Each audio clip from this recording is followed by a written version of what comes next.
In the time of David, David was the way to God. In the time of Solomon, Solomon was the way to God. In the time of Jesus, Jesus was the way to God. In the time of Muhammad, he is the way to God and for mankind for eternity. Hey guys, welcome back to my YouTube channel. My name is Delyashi Actor. I'm happy and excited returning back to you. If this is your first time joining, you're highly welcome. Please like, subscribe, share as many as you can. Do well to press the notification bell to get notified whenever I drop a new video. Thanks in advance, guys. I'm here with a guest. Hi, Sally. And today we are checking out Ahmed Deedat set a new record and leave Christians shocked. So who are the Christians? We are both Christians here. So we want to be shocked tonight. So guys, let's get right into the video. Now I have learned that the name of Muhammad was not actually Muhammad, but his name was Abul Qasim. Could you please tell me what age was Muhammad? In which age was Muhammad when he became the title Muhammad? Because it is a very vital question. Which age? When Muhammad was born, you see, as an infant, a little baby, his grandfather Abdul Muttalib took him to the Kaaba. You know, that Abraham and his son Ishmael Abraham and Ishmael had built, and he presented this infant child to the leaders of the Quraysh. And they asked him, what have you named him? And he said, Muhammad. This is a very novel name, it's something new. We never had such a name before.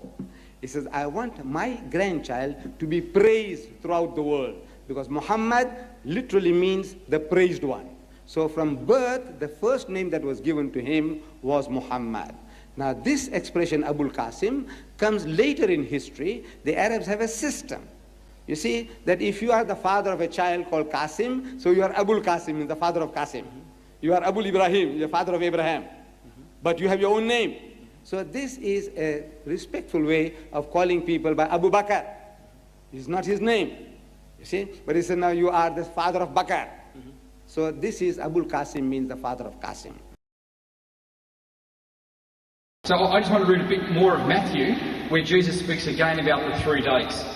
This is from a translation of the Bible called the NIV. It's Matthew chapter 16, verse 21, and it says, from that time on, Jesus began to explain to his disciples that he must go to Jerusalem and suffer many things at the hand of the elders, chief priests and teachers of the law, and that he must be killed and on the 3rd day be raised to life. And so I think when you read all of it, he is saying that the 3 days I'm going to die. I've got some other references up here as well as to those, but they're all fairly similar where they talk about Jesus dying. I just want to know what you say that, because there are many verses in the Bible, I don't know how much time I want to take up here, but where Jesus says, you know, I did die. No, my son, you have to agree with me that what Jesus was talking about, the sign of Jonah, that sign was a miracle. Sign means a miracle. You have to, it's not a road sign, stop, yield, go. It's not a road signs. There were no road signs in Jerusalem 2,000 years ago. So he's not talking about road signs. He's talking about a miracle. The Jews want a miracle from him, not a road sign. So Jesus said, my miracle is that of Jonah.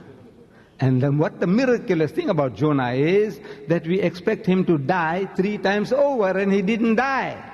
You see, if I had a gun and I lose my temper and put 6 shots through you, to your heart, and it's shattered, and you die, is that a miracle? Is that? But those 6 shots tearing your heart to pieces, and you laugh. It's a miracle? Yes, yes, that's a miracle. That's a miracle. 6 bullets I put through your heart, and you still laugh. That's a miracle. I'll be terrified of you. Do you know that? If that happened, I'll be terrified of you. So, Jesus is talking that, look, the miracle mine is that of Jonah. What happened to him is going to happen to me. What happened to Jonah? We expect him to die. We expect him to die at every step. If he died, it's not a miracle. Jesus, if what they tell us about him, he also supposed to die. He is expected to die. If he died, it's not a miracle. If he died, what they did to him, and if he died, is not a miracle. If he didn't die, it's a miracle. So I'm asking, he said, I will be like Jonah. Jonah is alive, you agreed, and Jesus is dead. And that is in your language, of the Englishman, it is unlike. In Zulu, I'm asking the Zulus, Goguba Jengo Jonah. It's just like Jonah. So I'm asking the Zulu, is this Jengo Jonah or Ngai Jengo Jonah? Is this like Jonah or unlike Jonah? And they say it's unlike Jonah. I'm asking the Afrikaner, one Suas Jonah. You know, like Jonah, Suas Jonah. I'm asking the Afrikaner, is this Suas Jonah or Ni Suas Jonah? In Arabic, it says, Ya mu'allimu nuridu an nara minka ayatan. فأجاب وقال لهم جيل شرير وفاسق. Very strong. In Arabic, this statement of Jesus is very, very strong compared to the English. It's جيل. This is the Bible is written by the Christian, by the way, not me. جيل شرير وفاسق يطلب آية ولا توطى له آية إلا آية يونان النبي لأنه كما كان يونان في بطن الحوت 3 أيام و3 ليال هكذا. The word I was looking for was hakaza, just like that. So I'm asking the Arab Christian, is this hakaza or la hakaza? Jesus and Jonah, is it hakaza, just like that, or la hakaza? He said, no, it's la hakaza. So, come on, you prove now that this statement is a revelation from God. The Holy Ghost inspired Matthew to write it down. Then it is proving that Jesus is if I was a Jew, I'll never accept Jesus. As a Muslim, I believe in Jesus as the Messiah, one of the mightiest messengers, as a Muslim. But as a Jew, I said, look, this man was put to the test and he failed again and again. He's failing.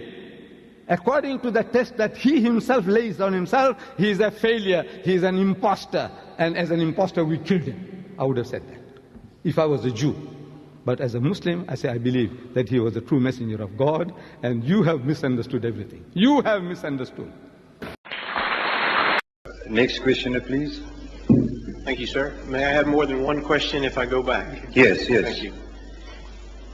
Mr. Deedat, if you quote Acts 2:22, where Peter says that Jesus did by God's power the miracles, which is right, then why would you not accept what Peter says later in the book of Acts, particularly 4 verse 12, about under no other name is anyone saved except by Jesus? You're not trying to prove by that Jesus is God, I hope. No, I'm trying to prove that if you take one source, then why not? No, I would be prepared to accept that. I said, look, he's talking to the Jews. Ye men of Israel, you Jews. Because Jesus came for the Jews. And in his time, Jesus' time, there was no other way. It was identical to in the time of Moses. In the time of Moses, we say Moses was the way to God. The children of Israel, they thought it through the golden calf. God didn't like it. He said, look, this is what I want. You have to go through Moses. Whatever Moses tells you about God, you have to accept. In the time of David, David was the way to God. In the time of Solomon, Solomon was the way to God. In the time of Jesus, Jesus was the way to God. In the time of Muhammad, he is the way to God, and for mankind, for eternity. So in every dispensation, the man of God is the firstborn of God. He is the representative of God, and as such, you must listen to him. That's what it means. So I accept that the people, the Jews, they had no other way, because there was no Muhammad there. If they wanted to follow Jesus, they must listen to now Peter, he is represented. Peter says, look, this is what Jesus wanted you to believe, that he is your Messiah. Follow him, follow him. Salvation is yours. Thank you. Mr. Deedat, could you please explain how God could save the world, as the New Testament claims, if Jesus was not God coming in the flesh?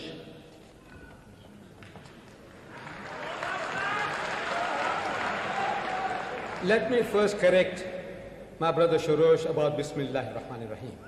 You see, Bismillahir Rahmanir Rahim means in the name of Allah, most gracious, most merciful.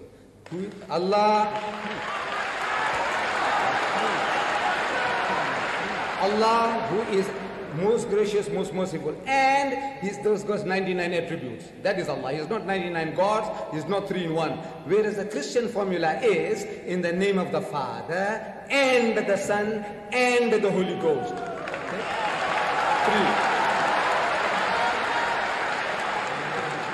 How does God save the world? That was the question. How does he save? There is only one way.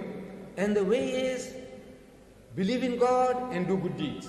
This is what Jesus says. He says, verily, verily, I say unto you, most assuredly I'm telling you, except your righteousness exceed the righteousness of the scribes and the Pharisees, ye shall by no means enter the kingdom of heaven.